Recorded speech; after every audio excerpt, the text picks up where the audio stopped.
verso 15. Depois estaremos lendo o capítulo 23, verso 8, 9 e 10. Então vamos lá para a nossa primeira leitura.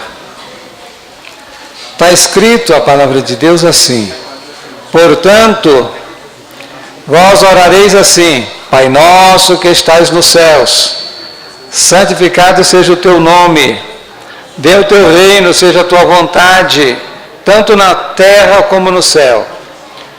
O pão nosso de cada dia dá-nos hoje.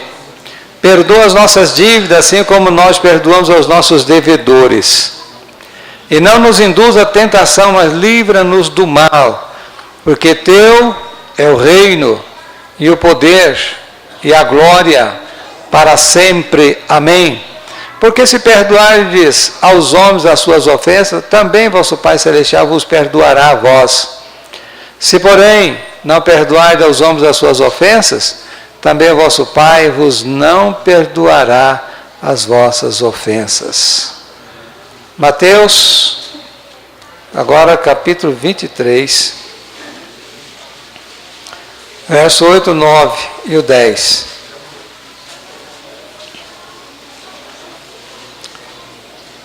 Está escrito assim a palavra de Deus nesse texto: vós, porém, não queirais ser chamados mestre, porque um só é o vosso mestre, a saber, a Cristo, e todos vós sois irmãos. E a ninguém na terra chameis vosso Pai, porque um só é o vosso Pai, o qual está nos céus. Nem vos chameis mestres, porque um só é o vosso mestre, que é o Cristo. Aleluia. Mais uma oração. Soberano Deus, eterno Pai, mais uma vez estamos orando diante da Tua presença, pedindo que o Senhor Deus Todo-Poderoso seja conosco, para que possamos aqui ministrar a Sua bendita palavra, para edificação em nossos corações, nossas vidas. Pai, no nome de Jesus, fala conosco, Senhor. Amém. Glória a Deus. Aleluia. Queremos, antes da ministração, dar boas-vindas à missionária Rose Alves. Onde está a missionária Rose Alves? Está aqui. Muito bem. Ela é bem-vinda? Bem-vinda em nome de Jesus. Deus abençoe. Também a carta de retorno, nossos irmãos Aristóteles Simão da Costa e esposa Cleuma Simeão da Costa, Moura Costa. São bem-vindos, retorno dos irmãos. Bem-vindos em nome de Jesus. Nosso tema nessa noite: Pai nosso que estás nos céus. Jesus nos ensinou esta oração, que nós chamamos de Pai nosso que estás nos céus. É uma oração que Jesus nos ensinou. Mas é importante nós falarmos de Pai. Que lembrança tem você quando a gente fala de Pai? Sua lembrança é boa? Quando você lembra de Pai? Que lembrança você tem? Falar de Pai é muito bom. Muito especial falar de Pai. Mas nós vamos inserir nesse texto que nós estaremos aqui ministrando o nosso Pai biológico, mas a nossa maior intenção aqui é falar sobre o Pai que estás no céu. No livro que nós lemos já, Mateus 6, 9, está dizendo: portanto, vós orareis assim: Pai nosso que estais nos céus. Parte A. Vamos falar comigo? Pai nosso que estais nos céus. No verso 23, no capítulo 23, verso 9, está escrito que a ninguém na terra chameis vosso Pai, porque um só é o vosso Pai, o qual estás nos céus. Pai nosso que está nos céus. Na terra vocês não devem chamar ninguém por Pai, porque um só é o vosso Pai. Onde que está o nosso Pai? Está nos céus. O pai é a figura para o filho, para a filha, de um super-herói. É lógico que tem várias fases na vida do filho, que o pai é algo na sua vida. Mas, pelo menos quando o filho está criando a sua identidade de pessoa, o pai, para ele, é um super-herói. O pai pode tudo. O pai é capaz de tudo. Ele olha no pai, ele entende que ele é protegido pelo pai, amparado pelo pai, porque o pai é a figura máxima da sua vida. É certo que na caminhada que nós temos aqui com nossos pais, vai chegar um tempo que, às vezes, o nosso pai e a nossa mãe é o nosso bebê. É o nosso bebê. Eu já vi muitos dizendo assim, não, meu pai e minha mãe é o meu bebê. Quer dizer, já não é aquela figura de herói mais.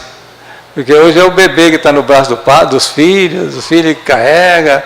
Às vezes a mãe é igual uma bonequinha para os filhos, né? Porque já passou aquela fase de ser aquela mãe super heroína. Aquela mãe que os filhos acreditavam que ela era tudo na vida. E que ela podia tudo. Nesse texto em que nós lemos, quando fala que a ninguém na terra vos chameis vosso pai, porque é um vosso pai, mas eu queria correlacionar esse texto com Êxodo capítulo 20, verso 3, porque Êxodo capítulo 20, verso 3, está escrito assim, não terás outros deuses diante de mim. Porque é certo que a raça humana, o ser humano, por não conhecer o Deus verdadeiro, acaba encontrando outros deuses para ser os seus deuses, para ser tudo na sua vida. Mas a Bíblia está dizendo, não terás outros deuses diante de mim. Eu entendo que Êxodo 20, verso 3, Mateus 23, verso 9, tem o mesmo objetivo, o mesmo sentido, de afirmar que o nosso Deus é o nosso Pai. A gente não pode ter nem outros deuses diante de nós, e nem vamos também ter outros pais aqui, em que nós, no sentido absoluto da paternidade, é o nosso Pai. No verso 8, 23, verso 8, está dizendo que ninguém queira ser mestre ou tomar o título de mestre, porque só um é o nosso mestre, que é Cristo. Ninguém pode ser mestre por si só, por si mesmo, porque um só é o nosso mestre, Jesus Cristo. Nós todos aqui somos irmãos. Nós podemos até ser mestre por uma graduação secular. Podemos ser mestre, podemos ser doutor, podemos ter aí até outras qualificações, mas o título de mestre, por si só Cristo é o verdadeiro mestre. Só Ele é mestre, que não precisou da graduação, não precisou da escola, não precisou de ninguém educá-lo, não precisou de ninguém instruí-lo. Ele é mestre por si só. Só Ele é mestre. Só Ele tem essa cadência de mestre. Porque Ele é um mestre por si só. Os demais mestres precisam de uma graduação, precisam de escola, precisam de passar aí na mão de outros mestres para se tornar mestre. Mas Jesus não precisou de passar na mão de mestre algum para ser mestre. Ele é mestre por si só, mestre por excelência. Da mesma forma é a questão da paternidade. A ninguém na terra chameis vosso pai, porque um só é o vosso pai, aquele que está nos céus. Porque o nascimento e o propósito da vida humana vieram do Criador, que nós chamamos Pai Nosso que estás nos céus. Nós chamamos aquele que foi o canal da nossa chegada a esse mundo de Pai, mas Ele é o nosso Pai biológico. Ele é o nosso Pai biológico. E não é o nosso Pai criativo. Se perguntar, você tem pai? Você vai dizer, tem. Qual que é? É o seu João. O seu João é meu pai. Ele é o Pai biológico, mas não é o Pai criativo. Nós somos fruto de uma semeadura. O Criador deu ao genitor, ou deu ao nosso pai, a semente. Deu para ele a semente. E deu para nossa mãe a terra fértil, de sorte que a união do nosso pai e da nossa mãe, através dessa semeadura, essa semente fecundou. Essa semente fecundou. Porque é certo que tem homens que não têm a semente. Tem mulher que não tem a terra fértil, que nós chamamos de estéril. Quer dizer, a terra não é fértil. A semente não fecunda. Mas nós chamamos de nosso pai, mas é o nosso pai biológico, não é o nosso pai criativo. Mas ele é o portador da semente. E a nossa mãe é a portadora da fertilidade. E desta união do pai e da mãe, viemos nós. Nós então somos uma semente que foi semeada.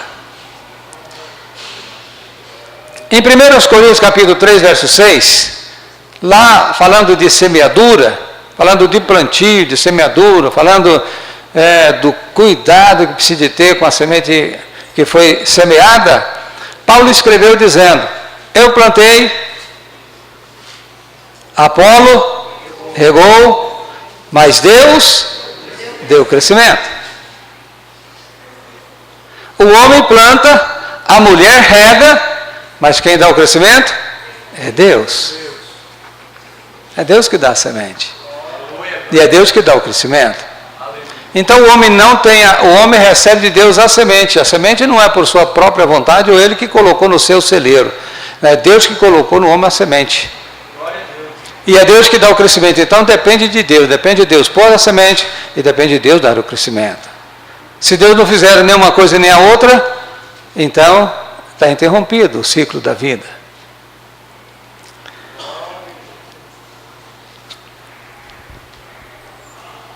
O homem planta, a mulher rega, mas Deus dá o crescimento. Então concluímos que a nossa vida é um ato de soberania e de vontade do Pai Criador que estás nos céus. Ninguém está nesse mundo aqui por uma vontade própria. É um projeto. Deus tem esse projeto belíssimo, maravilhoso que somos nós. Somos o resultado do querer de Deus, o doador da vida.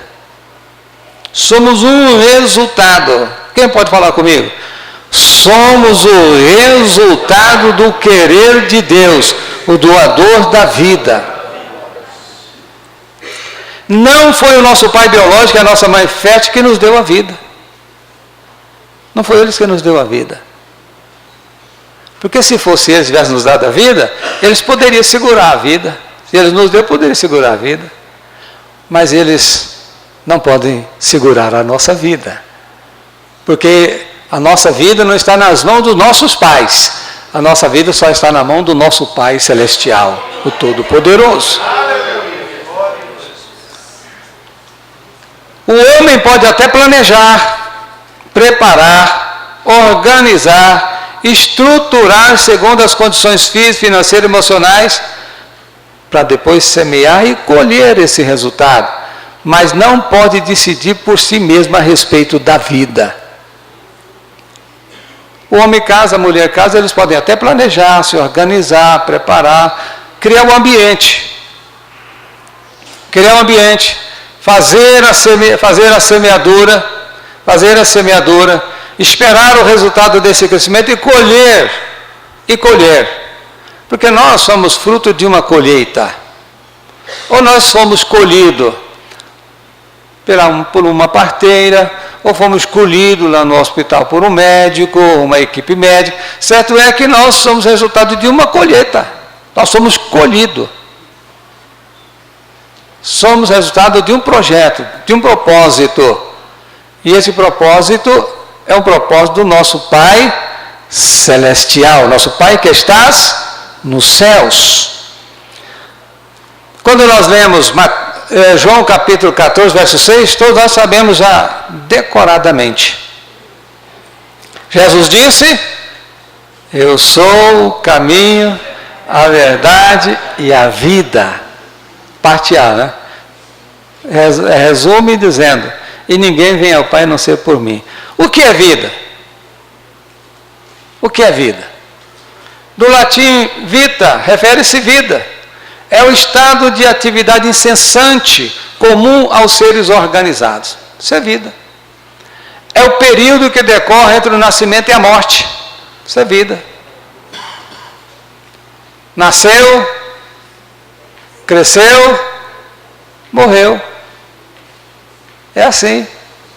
Tem uns que nem crescem, morrem ainda pequeno. Outros crescem um pouco. É assim a vida.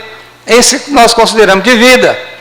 Vida unitiva, em teologia, é a vida de perpétua união com Deus. E vida eterna é a experiência, a existência espiritual depois da morte. Em Jó capítulo 33, verso 4. Abre para vocês lerem. Jó 33, 4. Está escrito lá: o Espírito de Deus me fez, e o sopro do Todo-Poderoso me dá vida. É assim que está escrito? Então vamos falar comigo? O Espírito de Deus me fez. O Espírito de Deus me fez. E o sopro do Todo-Poderoso me dá vida. E o sopro do Todo-Poderoso me dá vida. Então a vida, nós somos um resultado do querer de Deus. Somos um resultado de um propósito de Deus. É Deus que nos fez. É Deus que nos fez. É Deus que nos plantou. O homem semeou. Deus deu crescimento. Estou aqui, você também. O Espírito de Deus me fez e o sopro do Todo-Poderoso me dá vida. Quando nós lemos João capítulo 1, verso 3, está escrito também assim: todas as coisas foram feitas por intermédio dele. E sem ele, nada do que foi feito se fez. Nada. A vida não é uma obra do acaso, uma atitude involuntária, ou uma resposta da vontade humana. A vida vem de Deus. Deus é a vida. Deus é a vida. Deus não é Deus de mortos. Deus é Deus de vivos. Se a vida é um propósito de Deus, se a nossa chegada a esse mundo é um propósito de Deus, e a vida não é, se estamos aqui, não é porque o nosso pai ou nossa mãe diz assim: não, eu quero que nos milhões daqueles que percorreram para serem semeados, e o pai, no meio de milhões de espermatozoides, separasse lá quem ele quisesse. Não, eu quero uma menina, e aí vai lá no meio de milhões e separa uma menina. Não, eu que quero uma menina, eu que mando nisso aqui. Mas não é. Quem faz essa semeadura é Deus. Se Deus quer que um homem venha, vem um homem. Se Deus quer que a menina venha, vem a menina. Se Deus quer que vem dois, vem dois. Se Deus quer que multiplique, que vem quatro, vem quatro. Porque isso está nas mãos de Deus. O homem passa a ser um canal desse projeto, um canal desse propósito. Se a vida não é sua e não é minha, você pensa que vai fazer o que quiser, vai para onde quiser com essa vida que não é sua? Porque muitas vezes nós falamos assim: minha vida, como se a gente fosse dono dela, como se a vida fôssemos nós. Não, eu sou a vida. Não, quem pode dizer assim, eu sou a vida? Só Deus. Só Jesus podia dizer assim: eu sou o caminho. Não sou um dos caminhos, eu sou o caminho. Eu sou a verdade. Eu sou a vida. Jesus é o caminho, é a verdade, é a vida. Se a vida é de Deus, se somos um propósito de Deus, a gente acha que vai fazer com a vida o que a gente quer, como se a gente fosse dono dela, dizendo: não, vou pegar minha vida agora, eu vou colocar ali. Não, vou pegar minha vida agora, eu vou colocar aqui. Não, vou pegar minha vida e vou colocar lá. Não, não é assim. Eu tive uma experiência com a minha mãe, já com 89 anos de idade, com um desejo muito grande de continuar vivendo. E ela olhou para mim e disse assim: eu não quero morrer agora. Mas 89 anos minha mãe viveu. Ela diz assim: eu não quero morrer agora. Mas o Pai Celestial, o dono da vida, diz assim: não, chegou a hora. Mesmo que a gente, às vezes, está querendo andar mais um pouco, mais um passo, mas ele diz assim: não, desista, é agora, eu estou te chamando agora.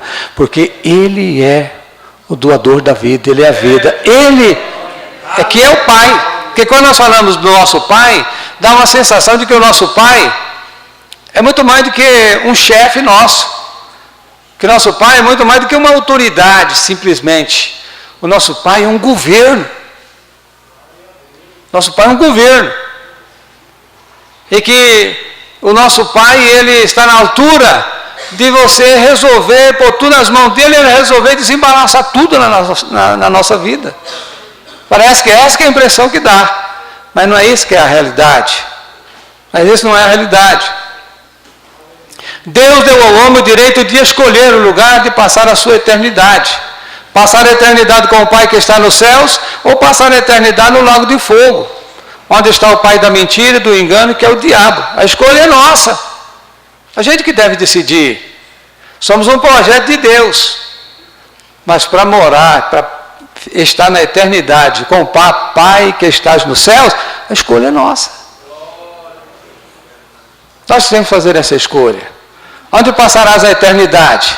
Com o papai que está no céu ou no inferno? No lago de fogo. A escolha é nossa. Vamos decidir. A entrada na vontade de Deus, a porta é o arrependimento. A entrada na vontade de Deus, a porta é o arrependimento dos seus pecados e abandono completo do pecado. No livro de Provérbios, capítulo 28, verso 13, está escrito assim: aquele que confessa e alcança misericórdia. A condição de permanecer na vontade de Deus é a santificação. A porta de saída da vontade de Deus é a desobediência. Fale comigo. A porta de entrada na vontade de Deus é o arrependimento dos nossos pecados e abandono completo. A porta de permanecer na vontade de Deus é a santificação. A porta de saída da vontade de Deus é a desobediência.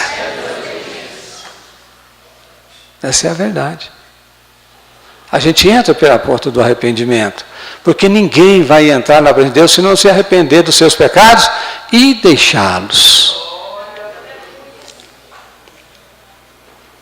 Alguém disse assim: não, é o seguinte, a gente levanta cedo e caminha o dia todo, de tarde a gente vem para o culto, adora a Deus, chega em casa, ajoelha e pede perdão pelos nossos pecados cometidos durante o dia, e daqueles que a gente lembra, que a gente viu, que a gente fez, os que a gente também não lembra, que a gente já passou da nossa mente, que a gente não lembra mais, e pede por eles também. Ué, quer dizer que a vida cristã é uma repetição de pecado diário? Todo dia? Todo dia você levanta e, antes de levantar para ter uma vida de continuar na santificação, você vai entrar no pecado? Antes do almoço já tem uma série de transgressão na parte da tarde. Isso é uma rotina? Isso é perdão, isso é abandono de pecado? Ou o pecado é você se arrepender e lançar fora? Jesus, quando disse para a mulher adulta assim: vai, peca na manhã, mas toda a tarde você pede o seu perdão pelos seus pecados. Todo dia, quando chegar no final da tarde, você faz uma aliança de novo, você pede perdão de novo, isso o mês inteiro, o ano inteiro, enquanto você tiver vida, você tem que fazer isso. Isso que ele disse para a mulher? Vai, deixa para trás a sua vida pregressa de pecado. Quem vive na vida diária de pecado, A Bíblia diz que não conhece a Deus, nem o viu ainda.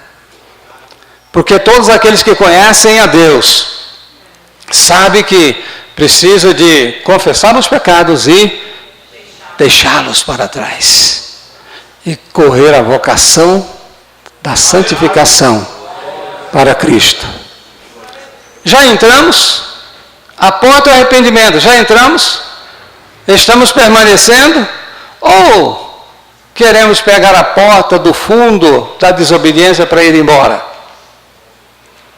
Eu volto então no começo da mensagem.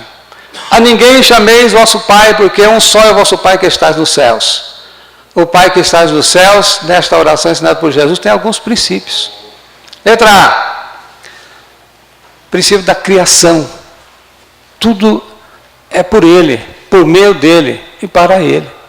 Não tem nada que está nesse mundo que não está debaixo desse controle, desse governo desse Pai. Nosso Pai criativo está no céu e nosso Pai biológico na terra.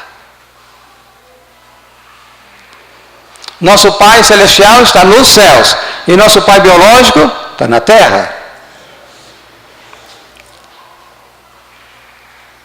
Então veja bem, se o nosso Pai biológico está na terra, esse Pai que é o nosso Pai biológico não é o nosso Pai todo-poderoso que a gente imagina quando a gente é criança, que olha para um Pai que pensa que Ele é o todo-poderoso. Que Ele tem quase uma figura de um Deus na nossa vida. Mas não é. Tudo que existe nesse mundo é obra das mãos de Deus. Só que Deus não habita nos santuários, no santuário que nós mesmos edificando com as nossas mãos. Ele só habita no santuário que Ele fez com as suas próprias mãos. Esse santuário aqui foi nós que edificamos. Mas Deus não habita nessas paredes. Deus não habita aqui nessas poltronas. Isso aqui foi nós que fizemos, com as nossas mãos. Deus só habita no santuário que Ele fez com suas mãos. E esse santuário sou eu, é você. Esse é o seu verdadeiro santuário, aonde Deus habita, aonde Deus de fato quer ficar. Mas quando nós sabemos, quando nós lemos Atos 17, 24, que é justamente essa explicação que eu fiz, Paulo, no capítulo 6, verso 19 de 1 Coríntios, questiona que o nosso corpo, sendo santuário do Espírito Santo, proveniente dele, que nós não somos dono desse corpo, nós não somos dono dessa vida. Essa vida tem dono, essa vida tem projeto.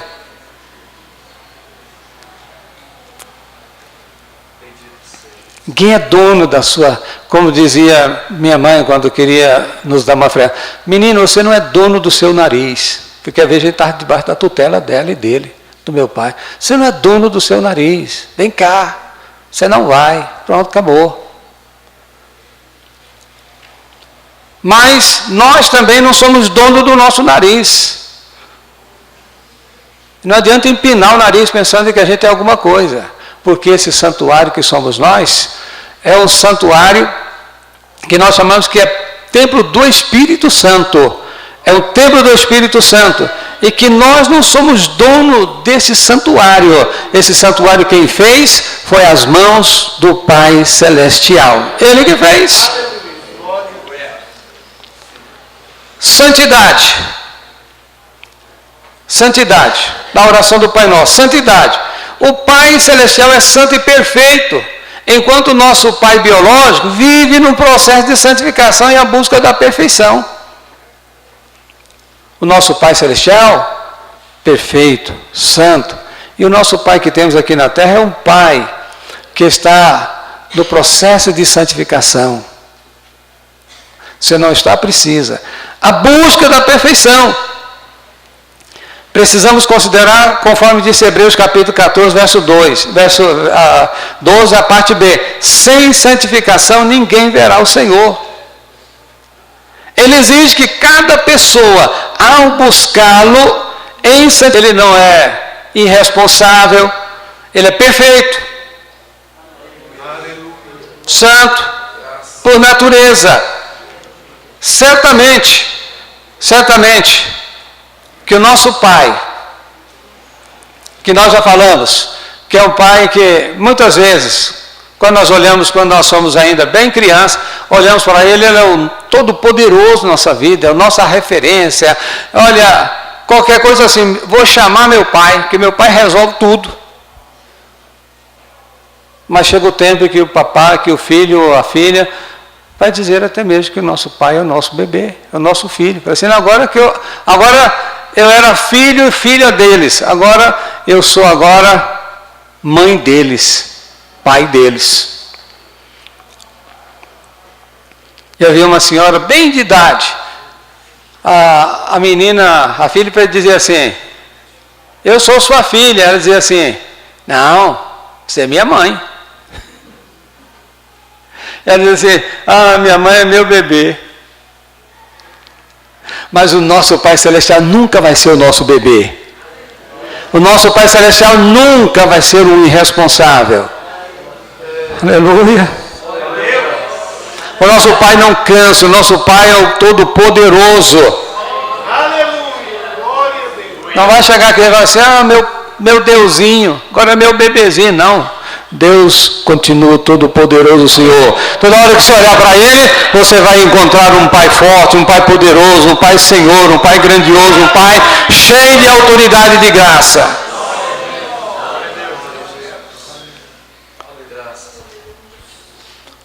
Mas muitas vezes nós chamamos também o nosso Papai Celestial de nosso Pai. Pai é uma palavra de intimidade. É uma palavra de muita liberdade. Pai, quando falamos pai e acrescentamos papai, a gente cria um ambiente de mais profunda intimidade com esta pessoa tão importante que é o nosso Pai. E muitas vezes nós falamos com o nosso Pai Celestial, meu Pai que estás nos céus. Mas Malaquias questiona isso. Ele, em Malaquias capítulo 4, ele questiona essa questão. Ele diz assim, o filho honra o pai. Não é assim que a gente faz? Ele não honra o nosso pai? O filho honra o pai, que eu estou olhando aí, o filho honra o pai. No dia do aniversário traz um presentinho para o pai. O pai chega, diz assim, meu filho, pega esse sapatinho aqui e guarda lá atrás do chinelo. O filho faz. Está ali para honrar o pai, para servir o pai. Meu filho, traz um copo de água lá, o filho vai lá e busca. Fala para o filho, fala para a filha. E os filhos sentem felizes de honrar o pai, servir a mãe. E muitas vezes nós falamos com o nosso Pai Celestial. E ele diz assim, o filho honra o pai, o servo honra o seu senhor. Se eu sou pai, onde que está a minha honra? Se eu sou pai, aonde que está a minha honra? E se eu sou o Senhor, onde está o meu respeito? Malaquias enfatiza que seus filhos deixaram de honrá-lo como merecido e respeitá-lo como devido. Será que não estamos precisando de uma nova reforma protestante? Porque parece que eu vejo Deus tão desonrado e tão desprezado nas nossas vidas, nas nossas atitudes. Parece que nós criamos outras prioridades na nossa vida. Parece que criamos outras coisas mais importantes. Parece que a gente quer honrar outras personalidades muito mais do que honrar o nosso próprio Pai. Qual Pai? Pai Celestial. Se o filho honra o Pai, isso é uma promessa. Isso é uma promessa de Deus. Que os filhos precisam honrar os seus pais, porque honrando os seus pais terão uma vida prolongada na terra. É porque Deus valoriza. Quem sabe honrar os seus pais precisa de saber honrar o Pai que está nos céus. Honrá-lo. Respeitá-lo. Como é que a gente honra e respeita o Pai? Aquele que confessa e deixa, alcança misericórdia. Isso é respeitar a Deus. Isso é respeitar a Deus. Isso é honrar a Deus com a sua mudança de vida. Poder. Deus está no controle de tudo. Deus governa no céu e na terra por seus atributos. Deus é onisciente, onipresente, onipotente, eterno. Esses atributos são inerentes à sua pessoa. Então Deus governa todas as coisas. Deus governa nos céus e governa na terra. Será que Deus não está vendo o que está acontecendo na terra? Deus está vendo. Será que Deus abandonou a terra, abandonou o mundo? Não abandonou. Deus tem na sua mão a direção. Deus tem também no seu pé o breque, o freio quando precisar. É Deus que levanta, é Deus que depõe. É Deus que põe o homem para subir a escadaria, é Deus que desce ele da escadaria. É Deus que dá vida, é Deus que dá saúde, mas Deus permite as adversidades. Deus está no controle. Deus é transcendente. Deus é imanente. Seu governo é absoluto em si mesmo. Mas o seu governo está ligado aos homens e às suas obras. Deus é poderoso, Deus é soberano. Ele governa com soberania. Mas no caso dos homens, ele governa com os homens através de suas obras. Quer aprovando, quer reprovando-as. Olha, seu governo é absoluto em si mesmo. Mas o seu governo está ligado aos homens e às suas obras. Porque Deus está fora da criação, porque Ele é um Deus transcendente. Mas Ele está dentro da criação, porque Ele é um Deus que governa com os homens. Governa com os homens. Nas obras dos homens, nas atitudes dos homens. Quer aprovando e quer reprovando essas obras. O homem não está solto. Independente. Como está a nossa geração que quer estar independente, dizendo, não me estou vinculado a nada, não me estou amarrado em nada, não me estou preso em nada, sou independente, mando na minha vida. Não, o homem não está solto. A vontade suprema não está. Pelo contrário, em Lucas capítulo 16, verso 2, e aconteceu que mandando-o chamar, o interrogou. Que isso que chega para mim a teu respeito? Presta contas da tua administração, porque já não podes continuar com essa responsabilidade. Ora, ninguém está solto. Ninguém está à vontade soberana. Dizer, não, ninguém manda na minha vontade. Eu quero. Eu vou fazer. Porque eu vou fazer o que eu quero e não vou ter consequência. Não vou ter que prestar conta para ninguém. Não, não é assim. Os homens terão que prestar contas da sua administração, daquilo que Deus colocou nas suas mãos. Porque todos nós somos administradores. Todos nós somos administradores das nossas atitudes, da nossa movimentação, da nossa administração. Todos nós estamos aí para administrar. O pai, a mãe, os filhos, aqueles que têm cargos, aqueles que não têm cargo. Ninguém está desamparado de qualquer função. Alguém diz assim, não, eu estou nessa terra aqui, mas não ocupo espaço nenhum, cargo nenhum, eu não tenho função nenhuma. Você está enganado. Não existe um ser nessa terra que não tem da parte de Deus uma função, não tem da parte de Deus uma atividade para ele administrar, para ele prestar conta, porque nós não somos obra da involuntariedade, ou do acaso, da inutilidade. Deus sabe que nós somos um projeto, um propósito de Deus, e que somos criados para Ele, para a glória dEle. E Deus vai nos chamar para prestar conta. E muitas pessoas prestando conta aqui tiveram que já ser retirados dos seus cargos, porque não foram leais e fiéis. Não foram leais e fiéis. Se entre nós deixamos de ser fiéis e leais nos cargos que assumimos entre nós e aqueles dados diretamente por Deus. Se nós não conseguimos ser fiéis entre nós, naquilo que nos couber, como é que vamos mostrar que somos fiéis com aquele que é perfeito, que é santo, e que não vai tratar a gente como um bebezinho a vida toda?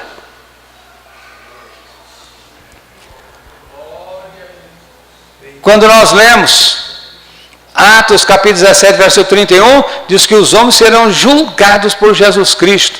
E eu entendo que o julgamento já começou. E em cada fase da nossa vida, temos que sujeitar a julgamentos.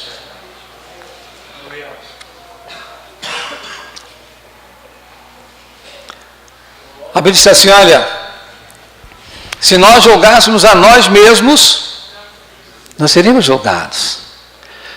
Mas não é que quando você faz o erro, aí eu pequei, agora eu vou sentar no banco de réu e vou me julgar. Não, não é esse tipo de procedimento, não. Esse é equivocado, esse é ensinamento errado. Você tem que fazer julgamento antes de entrar na enrascada do pecado. Será que eu posso? Será que é lícito? Será que eu vou? É meu ambiente? Não é. Quem julga a si mesmo, sabendo aonde põe a mão, sabendo aonde põe o pé, sabendo o que pensa, sabendo o que age, quem é apto para fazer esse julgamento, jamais vai sentar num banco de réu. Mas aquele que pratica o erro, vai ter que sentar para ser julgado. E se negligenciar o julgamento aqui entre os homens, se não aceitar o julgamento diante dos homens, como é que isso será diante de Deus? Você acha que a pessoa que comete a infração aí fora, que o guarda para ele e diz assim, olha, o senhor está andando na contramão. Ô, sou guarda. Não, você vai pagar. Vou te multar. Ô, sou guarda. Não, mas eu só estava andando a 180, sou guarda. Não é porque eu estava numa pressa. Mas aqui é só 110, você vai ser multado. É, mas o senhor podia ir pôr uma notinha de 100 lá dentro, ainda fica pior. Porque já tem um erro. Se querer subornar a autoridade, é outro erro. Aí vira 2. E aí ele faz a multa. Tem que pagar a multa. Ora, se entre os homens, se a gente não sujeitar, se a gente não se sujeitar, se a gente não se julgar nós mesmos, o que vai acontecer? A gente vai ter que ficar caladinho para o guarda dizendo assim, eu mereço a multa. Pode lavrar. Mereço a multa. Mereço ser preso. Mereço pagar o meu crime fechado. Olha, a gente não tem jeito de depois de correr. Mas se a gente souber fazer o julgamento das nossas atitudes antes de praticá-las, a Bíblia diz que a gente jamais vai sentar num banco de réu. Aleluia. Soberania. A vontade de Deus é de concordância, no céu como na terra. Deus, o Pai Criador dos seres angelicais, seres humanos. Em Judas 1,6, Deus puniu os que não guardaram a sua autoridade e santidades originais, mas abandonaram o seu domicílio. Deus os mantém acorrentados nas trevas para o julgamento do grande dia. Apocalipse capítulo 12, verso 4. Lúcifer caiu e com sua cauda arrastou 1/3 dos anjos celestiais. E Deus fez uma obra celestial. Deus fez uma obra no céu. Qual a obra que Deus fez no céu? Deus purificou o céu. Deus purificou o céu. A vontade de Deus também é de purificar a terra. A vontade de Deus também é de purificar a terra. A vontade de Deus no céu, Ele também quer estabelecer essa mesma vontade aqui na terra. Lucifer pecou contra Deus. E ele conseguiu arrastar 1/3 dos anjos, que não guardaram a sua autoridade, seu estado de santidade celestial. Pereceram. Deus os baniu. os lançou. Deus purificou os céus. O céu está purificado. Deus agora quer purificar a terra. E esse processo está em andamento. Esse processo está em andamento. Malaquias escreve dizendo assim: Deus vai queimar os soberbos. Malaquias capítulo 4, verso 1. Deus vai queimar os soberbos e os que praticam mal em sua fornalha de fogo ardente. Tudo será consumido pelo fogo purificador. Não ficará nem raiz, nem ramo.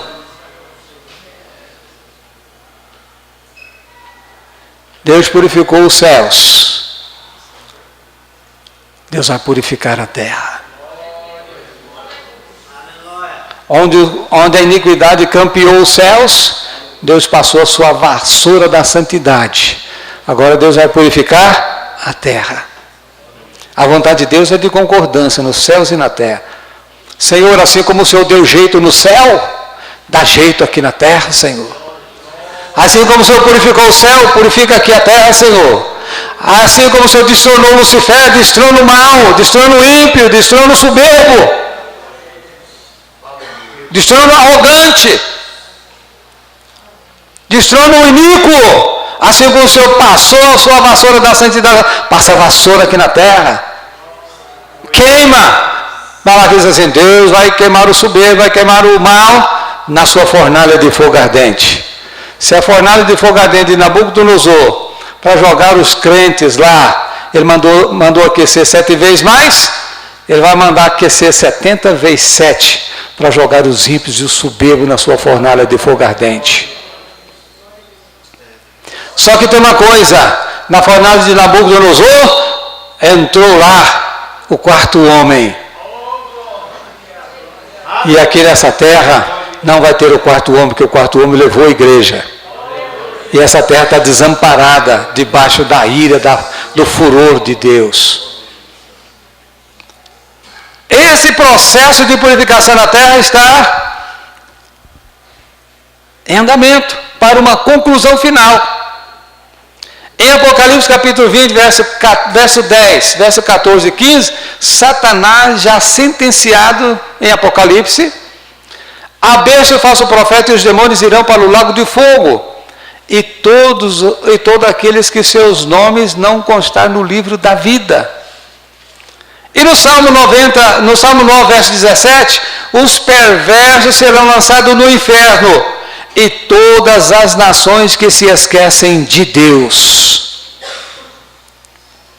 Em Mateus 25, 34, está escrito: Vinde bendito meu Pai, os salvos, os fiéis, os íntegros, viverão com Deus de eternidade a eternidade.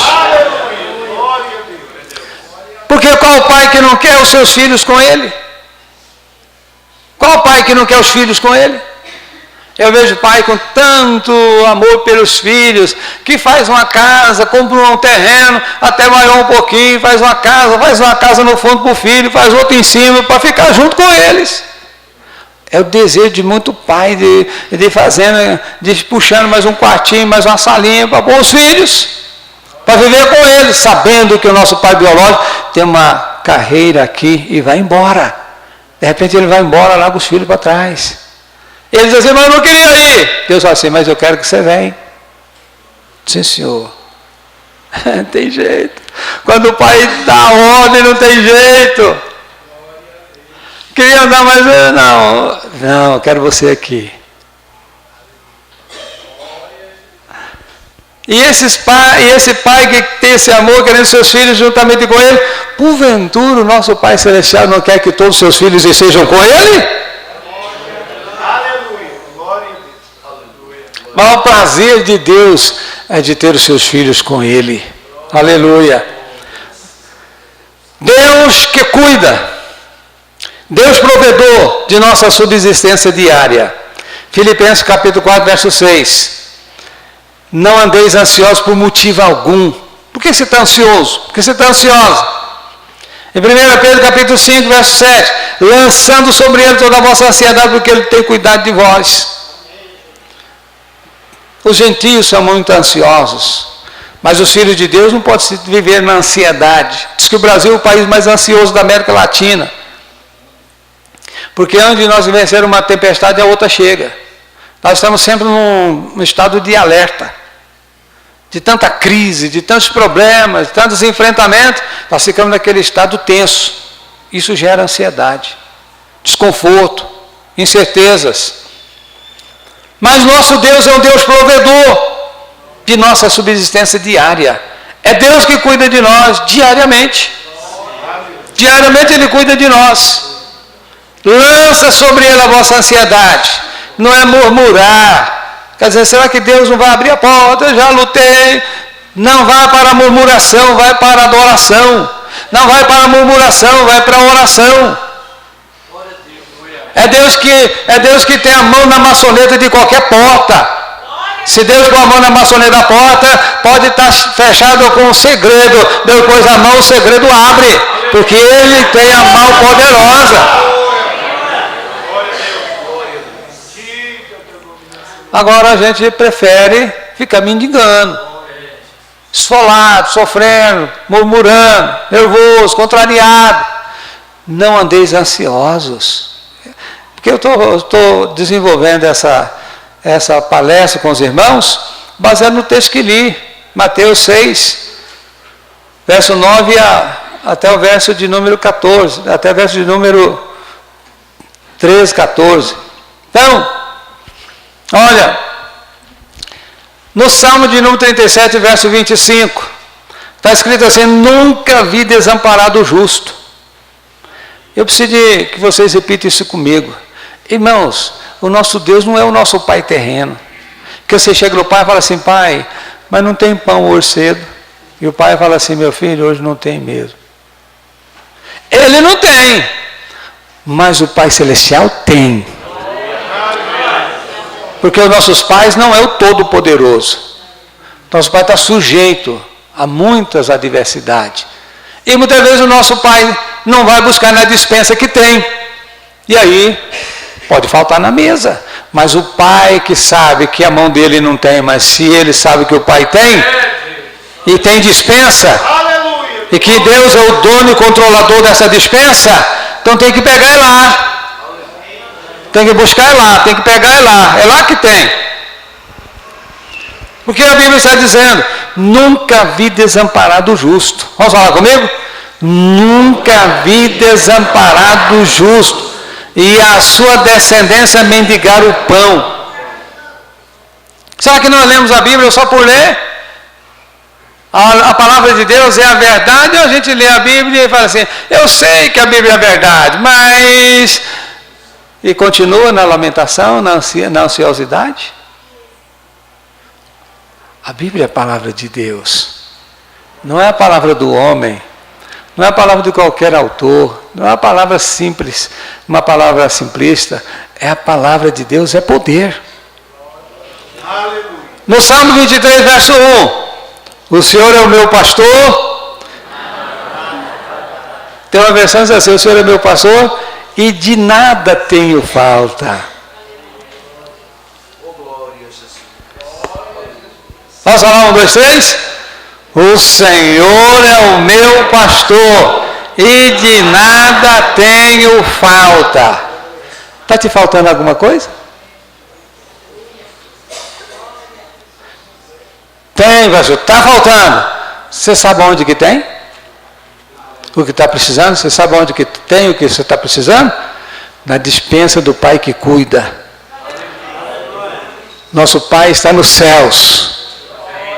Nosso Pai aqui é um Pai terreno, limitado, sujeito a muitas situações adversas. Mas o nosso Pai está no céu, Ele é ilimitado. Ele pode todas as coisas. Ele tem tudo que a gente precisa. Perdão. Quem precisa de perdão, perdoa também. É certo que cometemos falhas, erros contra o outro, criando um ambiente hostil de ressentimento, de tristeza, de angústia, de depressão. A ação de perdoar e ser perdoado é eliminar o mal pela raiz. Se a pessoa não admitir os seus erros, nunca irá buscar perdão ou perdoar. Isso é chamado de coração duro. E Deus, nosso Pai que está nos céus, também não vai nos perdoar. Um exemplo de Jesus, no livro de Lucas 23, 34, Jesus ensina como perdoar, fazendo assim: Pai, perdoa-lhes, porque eles não sabem o que faz. Se o nosso Cristo, se o nosso Salvador, se o nosso Mestre, após passar por a via dolorosa, se submeter a todo tipo de crueldade, de humilhação, ele estava orando e pedindo perdão? Será que a gente vai ficar com o coração endurecido aí a vida toda contra o outro? O que faz a gente errar contra os irmãos é a nossa fraqueza.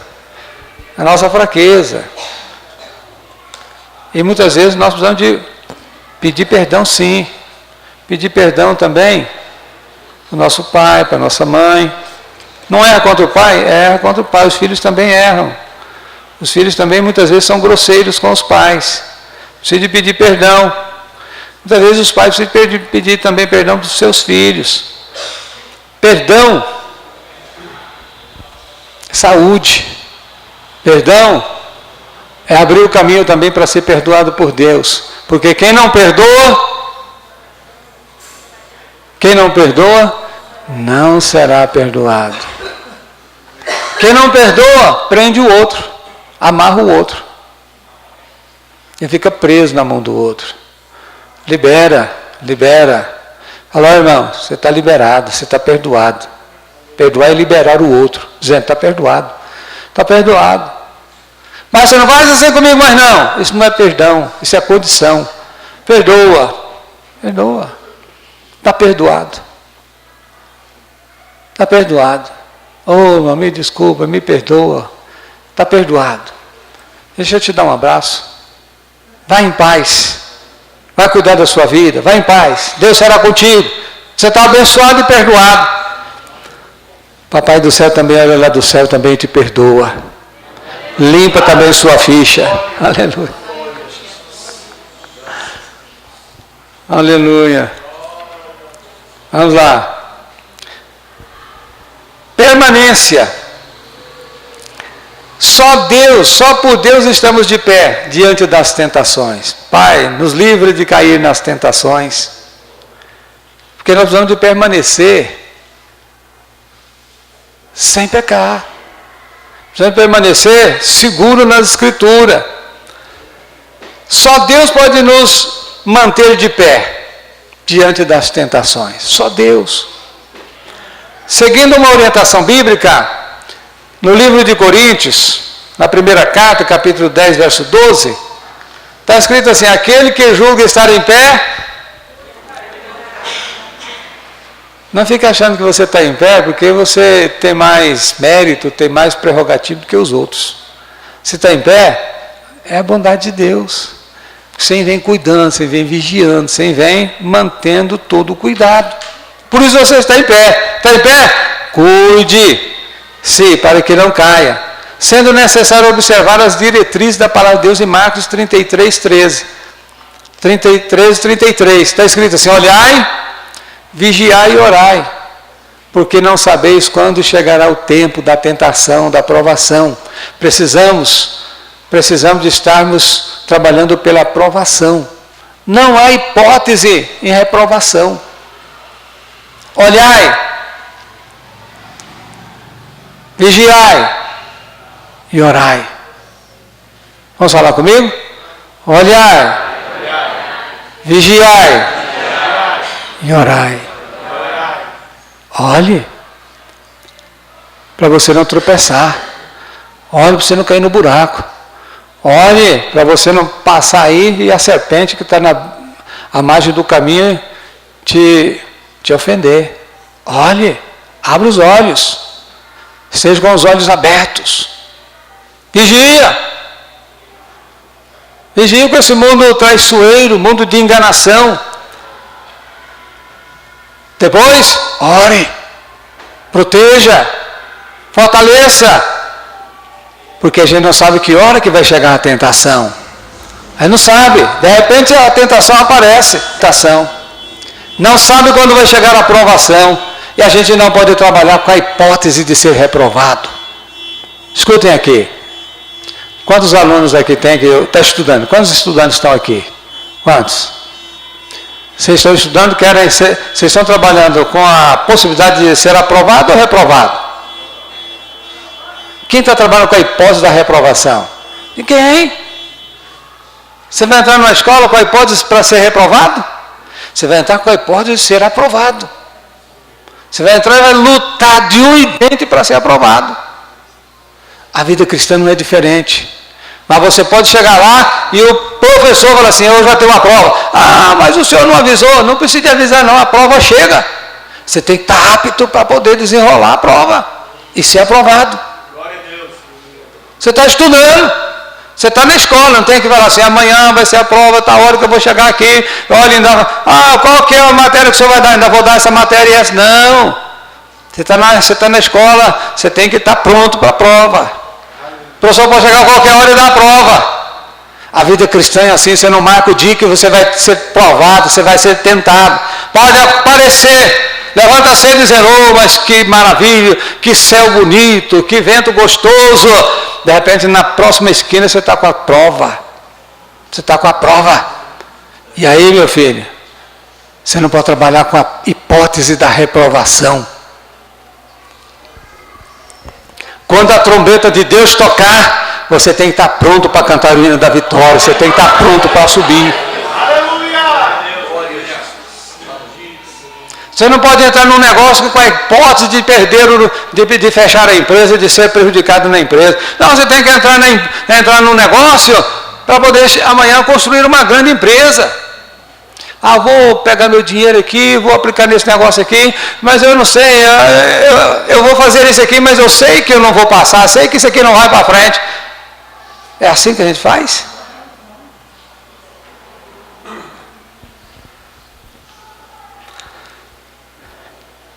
Vamos lá. Desobediência. O mundo irá de mal a pior. O diabo enganou Eva.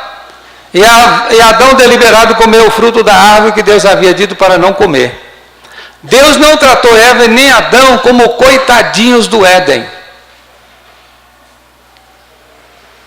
Você sabe que filhos para os pais, parece que eles nunca crescem, né? Os meus meninos. Está com 10 anos, meus meninos. Está com 15 anos, meus meninos. Está com 30 anos, meus meninos. Está com 50 anos, meus meninos. Coitadinho dos meus meninos. Deus não trata assim, não. Deus assim, coloca em pé e falarei contigo. Anda na minha presença e ser perfeito. Até quando? Vocês vão querer estar na minha presença como coitadinhos. Deus não tratou Adão e Eva como coitadinhos do Éden. Os tratou como responsáveis. E exigiu que eles deveriam ter as virtudes dos anjos preservados, ser íntegros e fiéis. E eles não foram. Eles não foram. Pela desobediência veio a queda, veio o tombo. E toda a descendência se sujeitou aos malefícios provenientes da queda. Saiu do homem a natureza de Deus, a natureza espiritual, e entrou a natureza do pecado. Agora o homem é um homem carnal. O homem perdeu aquela natureza de Deus na vida deles. E passaram a ser agora carnal. Criou um conflito, um campo de guerra na vida deles. Eles não conheciam o que era o homem carnal, nem o homem natural. Eram seres espirituais no Éden. Seres espirituais no Éden.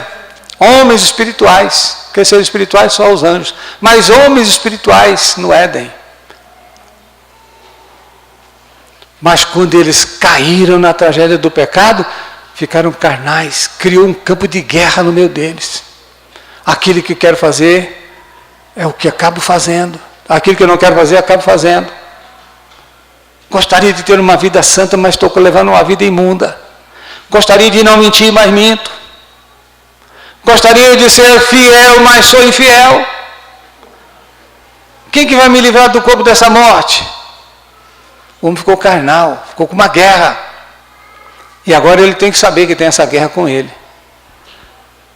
Aceitando a Jesus como Salvador.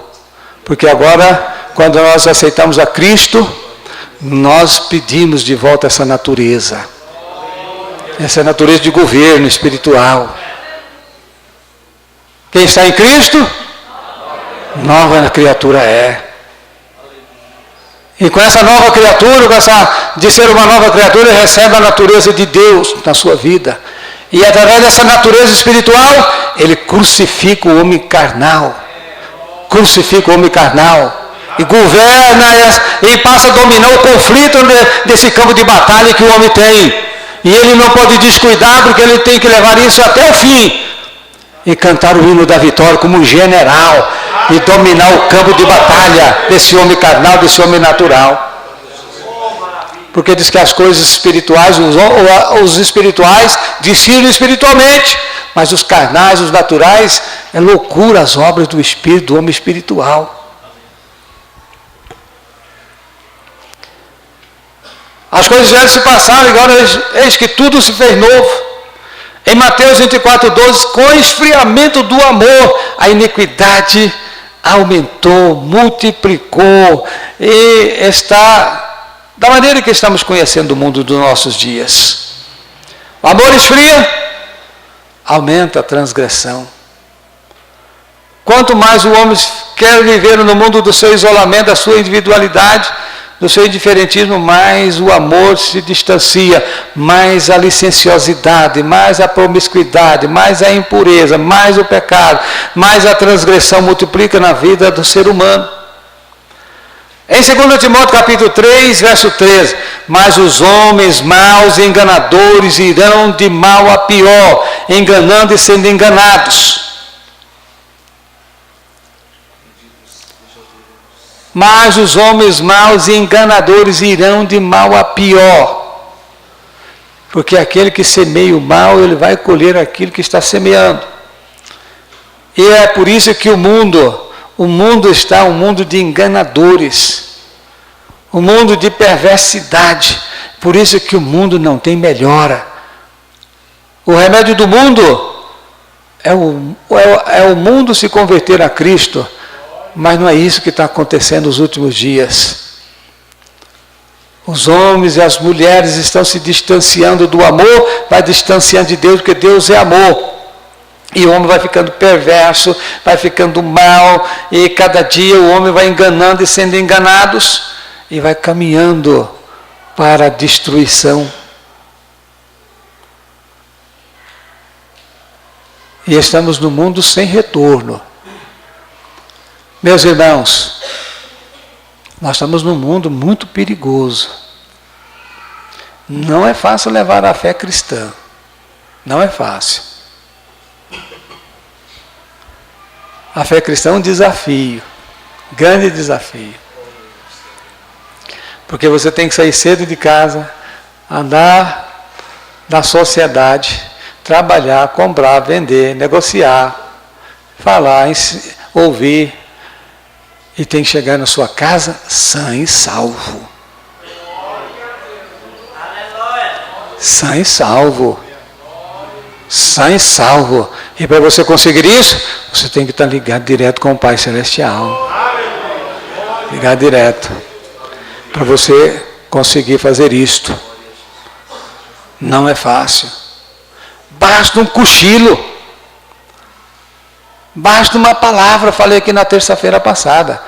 Basta uma foto, basta uma ideia, basta você dar uma bobagem aí nesse mundo para você desconcertar os seus passos. E não saber como é que vai fazer lá na frente para acertar tudo. Muito complicado as coisas. Mas os homens maus e enganadores irão de mal a pior, enganando sendo os enganados. Em 2 Timóteo capítulo 3, verso 1, sabe porém isto, que nos últimos dias sobrevirão tempos trabalhosos. Acredita que esse é o nosso tempo, chamado dias trabalhosos. Agora eu não sei, será que nós estamos no início, ou estamos no meio, ou estamos no fim dos dias trabalhosos? Aonde que é que nós estamos?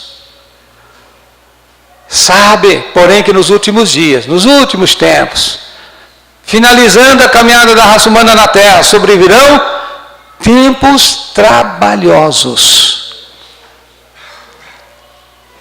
Hoje a gente estava aqui numa reunião, eu vi quando um pastor que trabalha com os mendigos, restaurando os mendigos do Brasil, ele diz assim, olha, no Brasil tem 5 milhões de mendigos.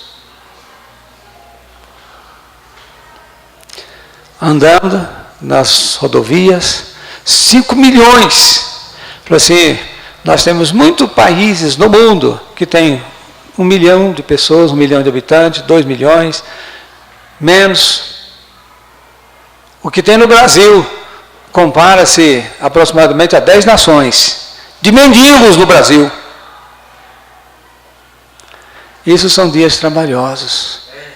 Os homens estão decepcionados, frustrados, frustraram com família, frustraram com patronal, frustraram com amizade, frustraram-se e não olharam para Jesus, olharam para esse mundo de trabalho, de sofrimento, de injustiça, de crueldade.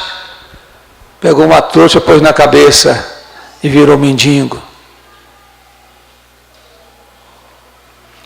E não precisa pensar que entre esses 5 milhões que estão aí, não tem muito daqueles que um dia estavam dentro das igrejas, que aceitou Jesus, participaram da ceia, casaram, fizeram festa nas igrejas e depois se frustraram. Porque, olha, irmãos, nada pode frustrar a nossa vida, porque aqui a gente está sujeito a tudo. Mas ninguém pode frustrar com o Pai Celestial. Ninguém pode frustrar com o Pai Celestial, porque Ele é um Pai poderoso, Ele é um Pai zeloso, Ele é um Pai que cuida, Ele é um Pai amoroso. Olha, se você for frustrado nessa vida, mas continue olhando para Ele, continue olhando para Jesus. Se seu marido não for leal, Pai é. Se seu esposo não for leal, Pai é. Se os seus amigos não for leal, Pai é. Aqui você pode ter um marido infiel, você pode ter uma mulher infiel, você pode ter um amigo que senta na sua mesa e amanhã é o seu traidor. Não frustre com Judas, não frustre com as decepções. Continue olhando para o Pai Celestial, porque Ele é maravilhoso e Ele merece toda a nossa confiança. Você pode dar errado lá na família. Não dá certo na família, mas você dá certo com o Pai Celestial, porque Ele te ama. Você é um projeto de Deus. Você é um projeto de Deus.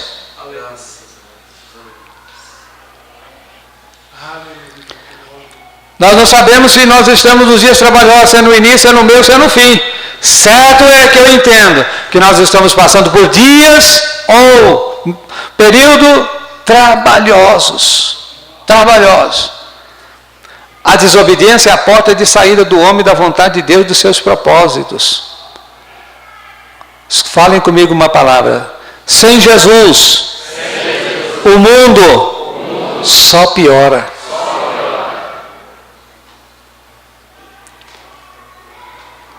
O mundo com Jesus só melhora. Se melhorar. O cristão não pode ser o mesmo cristão amanhã porque ele foi hoje, mas ele tem que ser melhor amanhã. Ele tem que ser melhor no mês de junho. Ele tem que ser melhor em julho. Ele tem que ser melhor em dezembro. Ele tem que ser melhor em 2018. Ele tem que ser melhor até a volta de Jesus. Ele tem que estar melhorando. Tem que estar melhorando.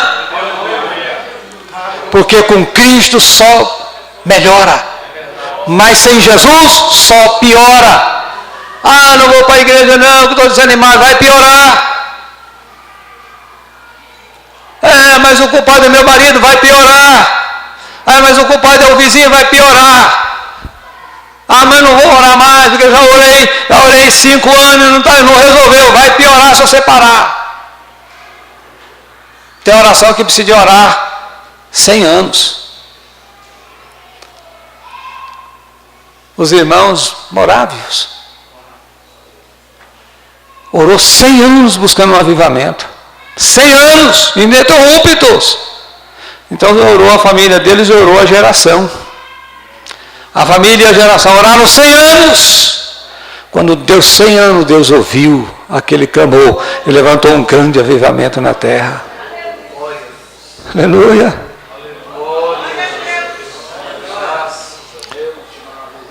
O mundo sem Jesus só piora.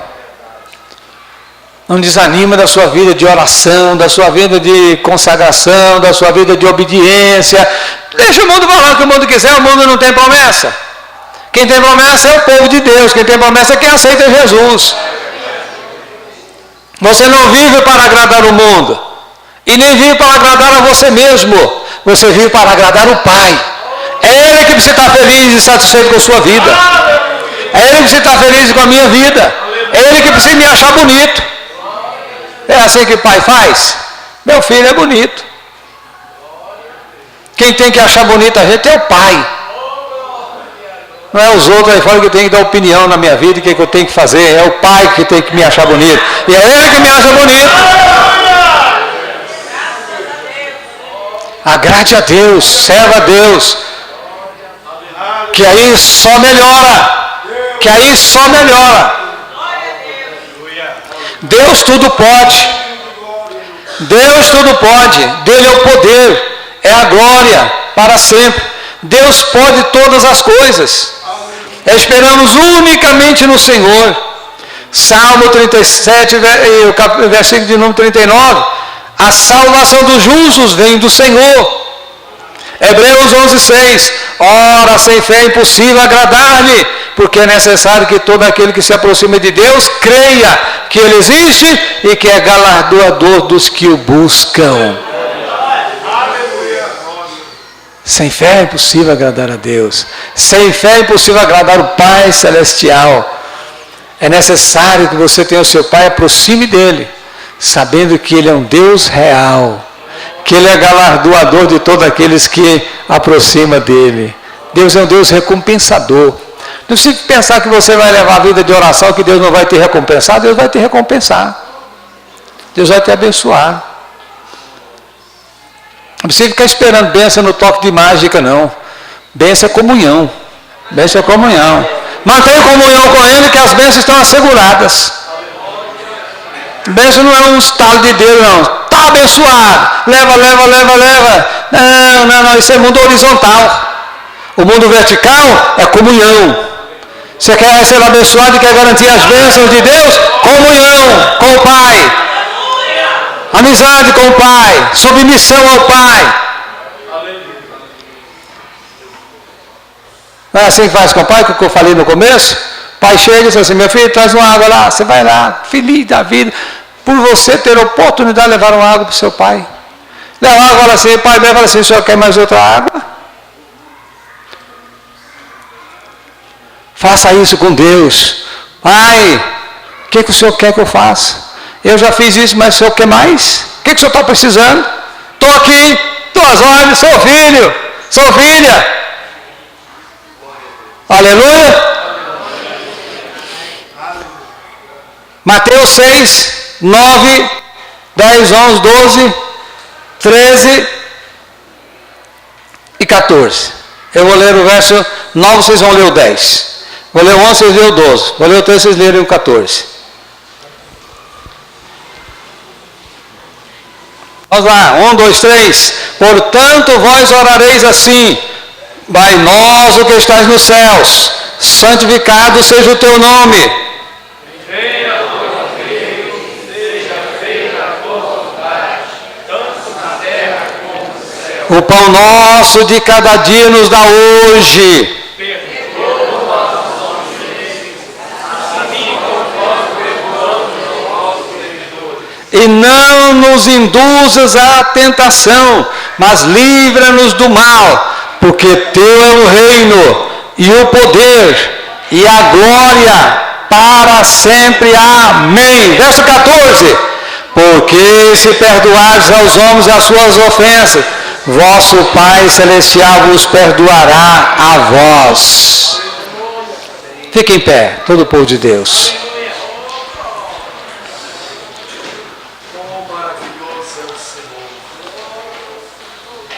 Feche os olhos, se você pode.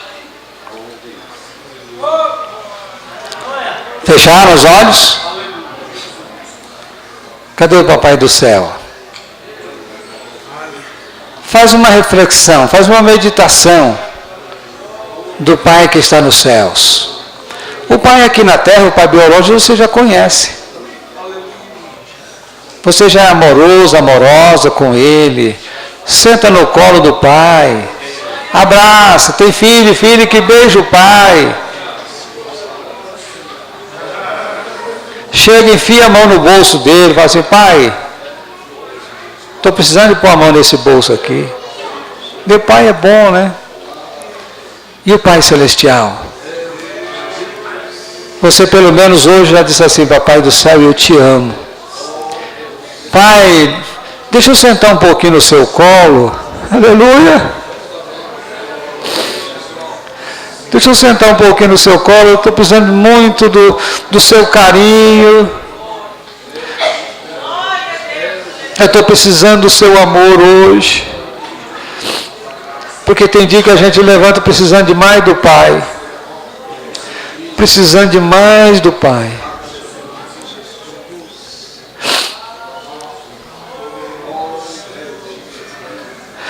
Comunhão com Ele. Você está precisando de recurso financeiro? Fala: Pai, me dá licença, deixa eu pôr a mão no seu bolso aqui hoje.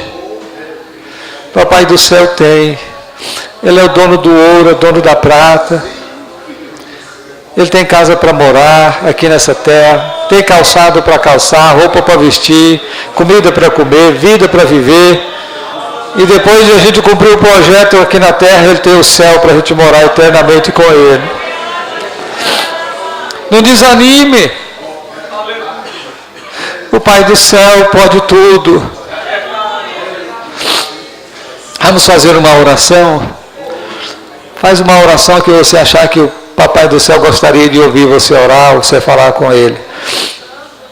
Você vai falar aquilo que você acha que você precisa falar. Abrir o coração. Abrir o coração. Então a gente tem que abrir o coração. Então a gente tem que chamar o Pai e falar assim: Pai, hoje eu quero abrir meu coração.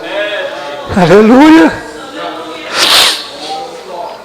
Então ore, soberano Deus, nosso Pai. Oh, aleluia, aleluia, aleluia, aleluia, aleluia. Pai, Tu és maravilhoso. Aleluia. Tu és o Pai mais lindo do mundo. O Senhor é Pai maravilhoso. O Senhor é Pai. O Senhor é o nosso orgulho. O Senhor é o Pai. Senhor da nossa alegria. Oh, aleluia, aleluia, aleluia, aleluia. Oh, glorificado, bendito e poderoso é o nome do Senhor Jesus. Aleluia. Glória a Deus. Olha aqui para mim.